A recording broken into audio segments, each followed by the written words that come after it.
Бұл суасты жарыс алаңы. Сіз 15 миссияны орындай аласыз. Кез келген ретпен міндетті түрде барлық миссияларды орындау қажет емес. Тек қолыңыздан келгенше көбірек сынап көріңіз. Әрбір матчқа роботтардың уақыты 2,5 минут. Тек сіздің ең жақсы нәтижеңіз ғана есептелінеді. Сіздің роботыңыз толықтай бастау аймағына іске қосылуы керек және оны кез келген үйге қайтаруға бағдарламалауыңыз қажет. Роботтарды басқаруға және оны өзгертуге болады. Егер ол толықтай кез келген үй аймағында болса.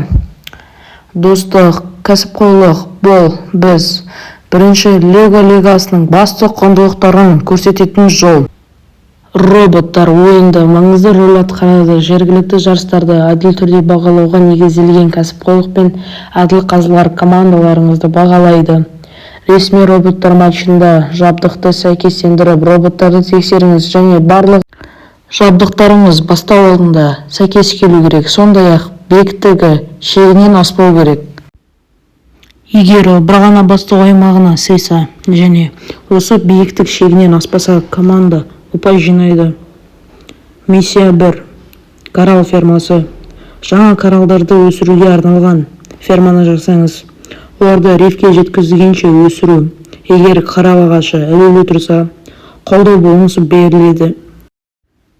Ал коралл ағашының төменгі бөлігі өз ұштағышында тұрса, бонус пойнт беріледі. Егер коралл бүршіктері төңкерілген болса, оған да балл беріледі. Миссия 2. Акуланы бақылау. Берілген акула жаңа қорекке бара жатыр. Егер акула енді үңгірге тиіп тұрмаса, және егер акула төсенішке тиіп тұрса, және оның бір бөлігі акуланың ішінде болса. Миссия 3. Коралл рифі. Жаңа коралл құрылымын мұқият орналастырыңыз. Жақын маңдағы флораға зиян келтірмей. Егер коралл рифі төсенішке тимей төңкерілсе, оған балл беріледі. Егер риф сегменті үйден тыс және төсенішке тиіп тұрса, оған балл беріледі. Миссия 4. Су астындағы сүңгіруші. Су астындағы сүңгірушіге жаңа кораллды фермадан рифке тасымалдауға көмектесіңіз. Егер сүңгіруші енді кораллға тиіп тұрмаса, балл беріледі. Егер сүңгіруші коралл рифіне іліп тұрса, балл беріледі. Миссия 5. Балық аулау. Балықты үйіне қайтарыңыз.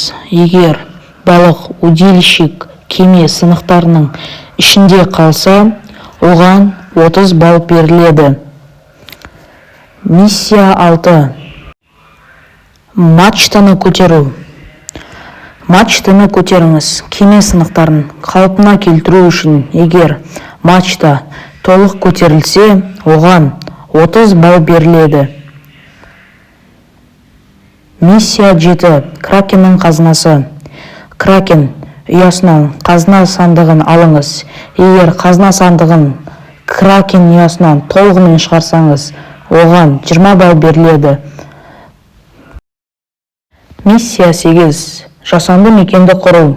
Теңіз тіршіліктеріне арналған қауіпсіз үйлер жасау үшін стек жасаңыз. Видеодағыдай стекті толығымен тік қойсаңыз, сізге 20 балл беріледі. Оны оңға қарай қисайтып қойсаңыз, сізге 30 балл беріледі. Ал видеодағыдай толығымен қисайтып қойсаңыз, сізге 40 балл беріледі. Миссия 9. Күтпеген кездесу. Гидротермалдық көзді зерттеп, ерекше теңіз жануарын суық аймаққа жеткізіңіз.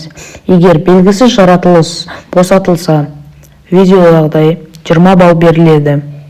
Ал оны өз орнына апарсаңыз, сізге 10 балл бонус беріледі.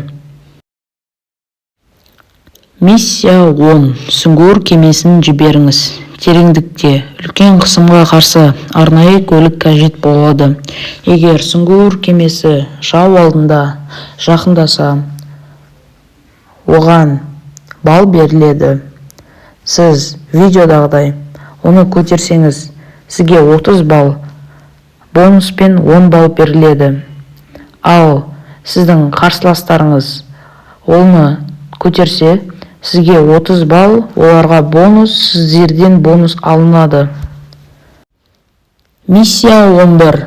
Сонар технологиясы. Сонар технологиясын қолданып, жақын маңдағы объектілерді немесе жануарларды сканерлеңіз. Егер видеодағыдай бір кит анықталса, оған балл беріледі, ал 2 кит анықталса, бонус беріледі. Жалпы 30 балл. Миссия 12. Китті крилмен қоректендіру. Киттерге арналған арнайы крил жинап, оларды тамақтандырыңыз. Егер крил киттің аузына жартылай кірсе, оған 0 балл, плюс 0 балл, плюс 10 балл беріледі. Миссия 13. Теңіз жолдарын өзгерту. Кеме жолын қауіпсіз аймаққа қарай бағыттаңыз. Егер кеме жаңа жүк жолына түссе, ол дұрыс. Оған сіздерге 20 балл беріледі. Миссия 14. Үлгілерді жинау. Мұхиттан әртүрлі үлгілер мен артефакттарды жинап, оларды зерттеу үшін зертханаға жіберіңіз. Егер су үлгісі аймағынан тыс болса, оған 5 балл. Егер теңіз түбі үлгісі енді теңіз түбіне тимесе, оған 10 балл. Егер планктон үлгісі балдылар орманына тимесе, оған 10 балл. Егер трезуб жоқ болса, оған 20 балл. Кеме сынықтарында егер 2 бөлік тиген болса, 20 балл плюс 10 балл. Демек, 30 балл беріледі. Миссия 15. Кеме сынықтарын зерттеу. Командаңыз жинаған үлгілер мен артефакттарды зерттеу кемесіне жеткізіп, портқа қауіпсіз түрде қойыңыз.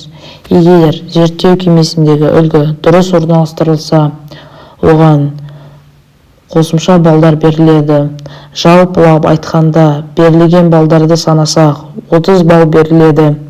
Егер порттағы құлып зерттеу кемесіне ілінген болса, оған 20 балл беріледі. Дәлдік жетондары. Роботтарыңыз үй аймағынан тыс жерден неғұрлым аз кедергі келтірсе, соғұрлым көп ұпай аласыз. Егер сіз үй аймағынан тыс роботты кедергі жасасаңыз, дәлдік жетонын жоғалтасыз. Дәлдік жетондары матч соңында алаңда қалса қосымша ұпай беріледі. Роботтар ойынның ережелерін оқып, маусым бойы жаңартуларды тексеруді ұмытпаңыз. Сіздерге сәттілік.